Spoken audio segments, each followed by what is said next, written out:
ஆனா இதுல நெருடல் அப்படின்னு எது இல்லைங்கன்னா, நான் இன்னைக்கு ஒரு பாரதிய ஜனதா கட்சியினுடைய தொண்டராக நின்று கொண்டிருக்கின்றேன். இந்த கூட்டணி உருவானதுல என் பங்கு இல்லை. இந்த கூட்டணியில என்ன பேச்சுவார்த்தை நடத்தினாங்க, என் பங்கு இல்லை. இந்த கூட்டணி எப்படி இருக்க வேண்டும் என்று யார் பேசினார்கள், அதிலும் என்னுடைய பங்கு இல்லை. அப்படி இருக்கும் பொழுது என்னுடைய தலைவர் அமித்ஷா அவர்கள் சொல்வதைத்தான் நான் கேட்டாக வேண்டும். அவர் ஒரு முறை அல்ல, தினமலர் பத்திரிகையில, தினத்தந்தி பத்திரிகையில, இந்தியன் எக்ஸ்பிரஸ் பத்திரிகையில மிக தெளிவாக சொல்லிய பிறகு ஒரு தொண்டனாக என்னுடைய கருத்தை மாற்றிக்கொண்டு கூட்டணி ஆட்சி இல்லை நான் சொன்னா, நான் இந்த கட்சியில தொண்டனாக இருப்பதற்கு எனக்கு தகுதி இல்லைன்னு அர்த்தம். என்னுடைய தலைவர் சொன்ன கருத்தை நான் ஏற்றுக்கொள்ள முடியாமல், என்னுடைய தலைவருடைய கருத்தை நான் வலுப்படுத்த முடியாம, என்னுடைய தலைவர்கள் சொன்ன கருத்திலேயே நான் சந்தேகத்தை எழுப்பினேன் அப்படின்னா இந்த கட்சியில் நான் தொண்டனா இருக்கக்கூடாது, தலைவனாக இருக்கக்கூடாது. இது என்னுடைய கருத்து. ஆனால் என்னை பொறுத்தவரை தலைவர்கள் பேசியிருக்கின்றார்கள், எனக்கு அதுல பங்கு இல்ல. ஆனா என்னுடைய தலைவர்கள் பேசியதை நான் தூக்கி பிடித்தாக வேண்டும். அவங்க பேசியிருக்கிறாங்க, நான் நம்புறேன். அதனால இதுல நான் உறுதிப்பட இருக்கின்றேன். என்னுடைய தலைவர்கள் என் கட்சியை கூப்பிட்டு, தொண்டர்களை கூப்பிட்டு அவங்களுடைய ஸ்டாண்ட மாத்தும் போது நானும் மாத்திக்கிறேன். ஆனா மிக தெளிவாக உள்துறை அமைச்சர் அவர்கள், இந்த கூட்டணியை உருவாக்கியவர் அவர்கள், இந்த கூட்டணி எப்படி இருக்க வேண்டும் என்று நினைத்தவர்கள் ஒரு கருத்தை சொல்லிய பிறகு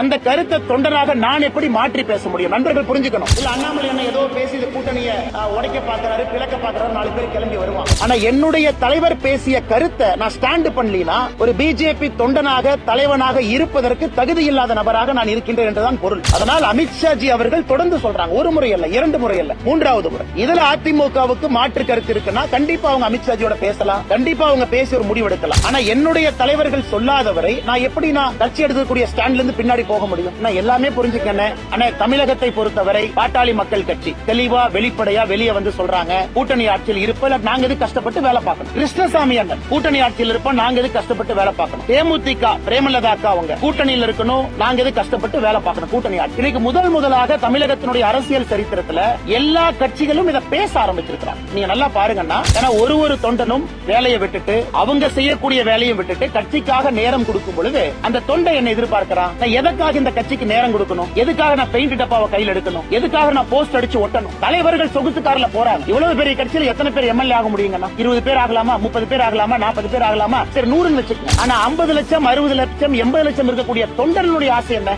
என்னுடைய கட்சி ஏதாச்சும் ஒரு மினிஸ்ட்ரியில் உட்காரும் பொழுது ஒரு நல்லதை பண்ணுவாங்க, அதை பார்த்து நான் பெருமைப்பட்டுக் கொள்வேன் தான் ஒரு தொண்டன் நினைப்பேன். எல்லா தொண்டனுக்கு சீட்டு யாரும் கொடுக்க போறது? தொண்டனுக்கும் தலைவனுக்கும் அடிப்படையில எண்ணத்துல மாற்றம் இருக்கும். தலைவனை பொறுத்த வரைக்கும் அவங்க பொசிஷனை சேஃப்கார்ட் பண்ணணும், அவங்க எம்எல்ஏ ஆகணும். தொண்டனை பொறுத்தவரை ஒரு உண்மையான விசுவாசமான தொண்டன் அவ எம்எல்ஏ ஆகணும், எம்பி ஆகணும் நினைக்கிறத விட நான் கடினமாக உழைத்ததற்காக என்னுடைய கட்சி ஏதாவது ஒரு உயரத்தில் இருக்கும் பொழுது எனக்கு அது போதும் என்று நினைக்கின்றார். நான் தொடர்ந்து தொண்டர்களுடைய குரலாக பேசிக் கொண்டிருக்கின்றேன். இதுலயும் என்னுடைய தனிப்பட்ட கருத்தை எங்கேயும் நான் பேசல. மாண்புமிகு உள்துறை அமைச்சர் அமித்ஷா அவர்கள் பேசிய கருத்தை உங்க முன்னாடி வச்சிருக்கேன். இன்னைக்கு நான் இல்லப்பா இதெல்லாம் எலெக்ஷன் அப்ப பாத்துக்கலாம், என்னுடைய தலைவரையே நான் டிஃபெண்ட் பண்ண முடியல. நான் எதுக்கு அரசியல் கட்சியில்